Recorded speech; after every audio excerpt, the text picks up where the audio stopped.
Salutations, cadets! I am your Commander Pika. The Eliksni Quarter Restoration Community event is underway in the world of Destiny 2. A simple event to band all Guardians together to donate currency to help fix up the living space for our Eliksni friends and refugees at the end of Season of Plunder. We are tasked to donate 400 million Captain Coins and materials, with at certain donation milestones unlocking more loot, more ways to donate, and cosmetic changes to the Eliksni Quarter. With the power of the light and determination of the community, we all smashed that donation goal in little over a day of the event going live. So now what? Is there still stuff to do? Loot to chase? Yes there is, if you so wish.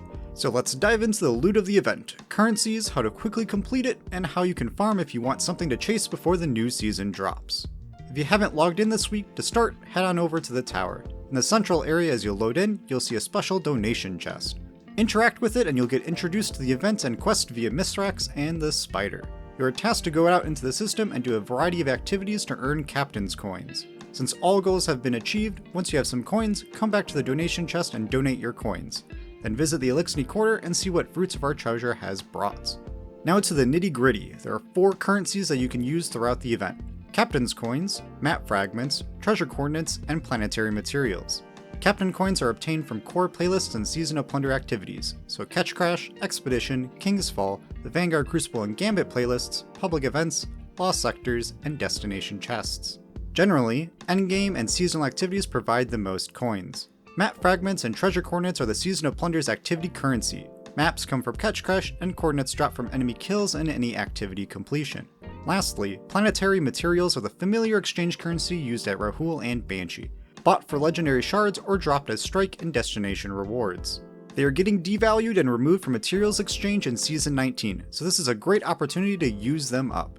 As for the loot, there is a rewards track similar to other vendors. By donating up to 2,400 materials, you can acquire a new pirate emblem, some masterworking materials, a gift box, and the Swashbuckler exotic ghost shell. Eliksni Quarter Gift Boxes can be repeatedly obtained for the remainder of the event via 1,000 coin donations and random drops from the core playlist activities. They can contain deep sight resonant weapons from the world and Season of Plunder, Eververse engrams, Glimmer, and Bright Dust. So, how to complete the event? Donate 2,400 of those mentioned materials. They all have the same value as donated treasure, so 1 coin is the same as 1 Dusklight shard.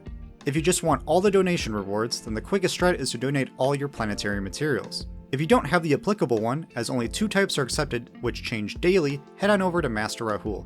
It's not guaranteed for him to sell the same planet material as what is accepted at the donation chest, so check back daily. But if he does, and if you have 480 legendary shards, buy the planet mats, donate, then claim their rewards.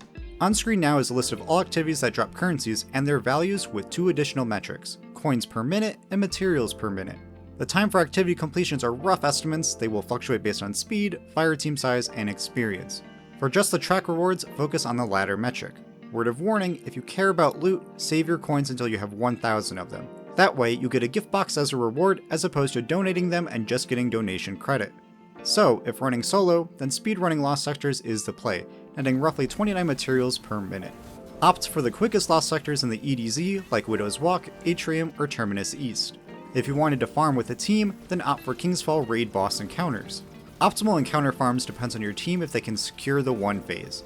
Mathematically, Orcs or War Priests are the real winners, but for ease of use and consistency, Daughters is probably the go-to encounter unless your squad is highly coordinated and spec'd. For free-to-play players, you should focus on the first metric, as you can only use coins and planet mats, but the recommendations are still the same, it'll just be slower. And then if you aren't in a hurry, then just play what you want. Over time you'll get coins. If you play regularly for the remainder of the season, you should get all the rewards in a casual manner. If you're a Triumph Hunter, you will need to collect 2,400 coins specifically, so focus on the CPM metric. Now, if you want the real grindy loot, let's talk about gift boxes.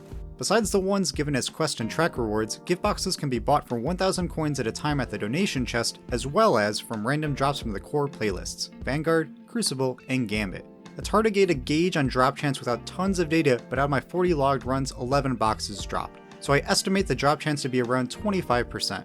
For my testing, the most common drops seem to be deep sight resonant weapons, with it being about 50-50 on if they were world drops or Season of Plunder weapons, so it's not a bad option to try your hand at red weapons if you're missing patterns. 150 Bright Dust can also drop from these, about 25% of the time, with Eververse engrams being the rarest, probably around 5-10% drop chance. So if these things tickle your fancy, let's talk about farm strategies. As I see it, there are 4 methods. The first, guaranteed.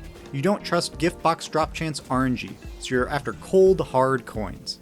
For that, look at those previously highlighted CPM metrics. Opting for those King's Fall farms, you can see a guaranteed 1 box per hour. The second, Lake of Shadows farm. All strikes, even planet selected strikes, can drop gift boxes. This holds true for the infamous Lake of Shadows strike farm, the quickest and easiest strike in the game. If really speeding, you can complete it in about 2.5 minutes, but let's call it 5 for queue times, mistakes, and anomalies. With that, you can get 3 gift boxes in an hour plus some strike loot and 300 coins to later get a box. Even if my calculations of box drop rate is closer to 10%, that's still 1 box an hour plus coins, making you come out ahead of other farms. Third option, casual. Don't be in a hurry, just play what you like and try to stick in the core playlists. You'll get some coins, a chance at random gift boxes, and be happier if endless grinding isn't your style. Lastly, the fourth option, most loot. If you value your time getting the most loot, meaning legendary and exotic drops, masterworking materials, coins, boxes, etc., then turn to Master and Grandmaster Nightfalls. Not as efficient as previous coin farms, however, it offers twice the CPM over core playlist activities, as well as the options for exotics and masterworking materials to drop. Currently, Lightblade is the Nightfall, not the easiest but still fairly quick if opting for Master difficulty. The better farm is next week when it'll be Fallen Saber, a free-to-play strike so all can partake that is fairly easy on all levels, completed in about 15 minutes or so. If your power level is too low or if you can't get a fire team for GMs, then try Master. It'll still hurt, being 1600 power, but you'll have the lightning crystals or cosmic superconductor modifiers, helping you spam abilities to quickly make your way through this strike. Opt for Arc and Stasis subclasses.